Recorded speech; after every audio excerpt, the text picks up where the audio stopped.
been too long. Say what? Say what? Say What? Say what? Stop it! Play it again. Yeah, I want to actually. That's Do it again, Stella, from the top. that's The so most good. extreme intro ever. Good morning, Mr. Dale Campbell from the Auckland Church Network. How are you this morning? Kia ora, I'm good. It's actually not terrifyingly chilly outside. It's actually- not chilly. It's actually bearable. Cold. Well, look at you in your handsome shirt there. Stop it. Dale, you have an American accent. And have we ever talked about which part of America you are from? Missouri. Is it a cold part of America? The ground freezes. They have Okay, that's when cool. when you pour foundations for a house, you have to go past the frost line. Oh, you live in like the permafrost. Yeah, but it gets really swelteringly hot in the summers as Okay. well. You didn't sound that exciting Sweltering. when you said, "Oh, Missouri." You said it like Missouri. that. Yeah, it's the saddest of all the states. Misery. State of misery. Misery. State of misery. Missouri. Yeah. Dude, okay, let's get on to this. Something a little more uplifting. There you go. I feel like it's been ages since we've had Dale in. I don't know. Has it? Schedule's been all over the place. Maybe it's just been a couple of weeks, or maybe it's just felt like a very long time. It's all good. Nice to have you in, Dale. Misheard lyrics of the Bible, where we often tackle a particular verse or something. By the way, if you want to send something in, maybe a sticky part of the Bible that you're like, what does this really mean? Or people have said this about it. I don't know. We can put that to Dale if you want to send it through. But today, no particular verse, but verses in general. That's right. Versions of the Bible. And I think I've got the perfect metaphor for this segment because this is say what, misheard Bible lyrics, you know, like hearing the wrong lyrics of a song. But in some ways, a version or a translation of the Bible is like a song remix or a song version when someone covers another song. So there's these, for example, who doesn't love Weezer's version of Toto, Africa, right? Very good. I mean, that is a good cover. No, wait a minute. Do you know that one? Yeah, I do, but you don't touch that. No, it's good. No, it's so good. They've though. done a Both great job. Both versions are amazing, Yeah, right? well- like they wrote the song, Sure. amazing song, great cover. And Jeff Buckley covering Leonard Cohen's Hallelujah. What a banger. That is so good. A lot of people don't probably even know that that's not his song. I know. Jimi Hendrix, All Along the Watchtower. Johnny Cash covering Nine Inch Nails' Hurt, that Yeah. music video. So there's something about taking an original piece of work and then bringing it into another audience, another culture, another time, maybe adding a video, whatever. I like what you did there. In some ways, that's kind of like what a Bible translation is. It's like you've got these original writings, and man, these are great songs. These are great truths. These are great announcements, great gospel. We need to hear this in our language. And so, yeah, it'd be cool, kind of cool to talk about how translation works, and you know what is translation? There is a lot of translations of the Bible, right? What are the original ones that they're translating from? So we, as mainly I'm imagining people listening will be reading an English Bible of some sort. There's multiple, endless translations in English. Has the most. Yeah, so they're all translated from what? The original Hebrew, Greek? Nowadays, almost all translation is from the original Greek, Hebrew, and tiny bits of Aramaic transliterated into Greek. Because I've heard people say that the King James Bible is the only true Bible. And I'm That like, is- I always do wonder if they know that that is a translation in itself. So there's a lot to get into, and I guess one thing. First of all, the difference between a translation and a version. A translation is done by one person. One person translates. And then a version is like done by a whole committee. So that's useful okay. to know. Yeah. But you have this spectrum of approaches to translation. You have this sort of like literal word for word. And if you take that to an extreme, you get sentences that are all mixed up and jumbled up, and it doesn't make any sense, you know, but it's faithful to the original text. It's just not readable. So that's a very highly literal version, and some versions lean that way. Then you have sort of what's called thought for thought. So you have word for word, thought for thought, and then you got like what's called paraphrase. Some of us are familiar with like the Message paraphrase of the Bible. You know, that would be an example. So that's useful to know. And whenever I'm like doing something, prepping for a sermon or whatever it might be, or studying for an assignment for theology class or whatever, I like to draw on different versions. Oh. I think that's important. Is that because I was going to ask how they found the balance between literal translation and readability, as you just pointed out there? Is that what you do when you go through different versions, different translations? I just like to see the different ways that people have translated it, you know? Because I don't think any one translation is going to be the one forever for everyone. That's the hard thing, right? Because translation is not mathematics. It's No. not 2 + 2 No. is 4, and that's a rule that cannot be messed with, right? Because translation is just different languages have completely different sentence structures. Yeah. Some languages have like male and female versions of words that other languages are like, what does that even mean? Or how, I don't even get that. You know, and how we communicate is very different. So every translations has its, maybe its pros and its cons or its limitations as to how it communicates what the original was saying. Well, here's an example of that. Like you mentioned English Bibles, right? Since Wycliffe started translating the Bible, you have, I think, 900 different translations into English that have happened over those centuries. Wow. Now, like 242 roughly currently in use, right? That's a lot of English. The highest, the language that has the most translations is English. So there's kind of almost I was on a Bible translation website, and it's an exciting enterprise. They're trying to get local people involved in translation. It's like missionary work. It's amazing stuff. But it's like a justice issue. So compared with English, 242 current versions, Te Reo Māori, for example, there's only 4 versions of the Bible, and the most recent one is like 1952.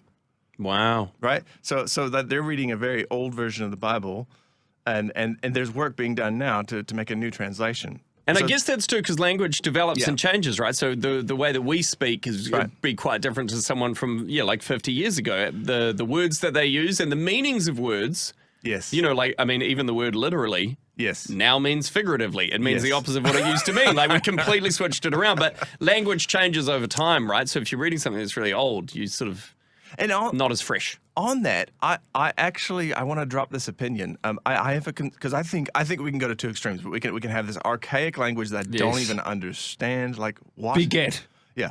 But then you can also try to make it too relevant. You know, because I need the distance of that otherness of the Bible to come into my mind and change it. Because there's nothing different than the way that I think. And the Bible, when we translate the Bible faithfully, that's going to happen. It's going to challenge what's normal for me. Oh, in so my you're culture. suggesting that you need that perspective? The Bible comes from Yeah. so many different cultures, so many different personalities and things happening that are so different to my daily life. I need that distance. I need that otherness, What about, okay, if that makes sense. man, this is a really... It's good, eh? And this is a really insightful chat for those of us who know a little bit about what you're saying. But what about somebody who's tuning in right now, who's just found us? What do you What do true. you recommend for them to tackle? Community and I mean I love the Bible Project.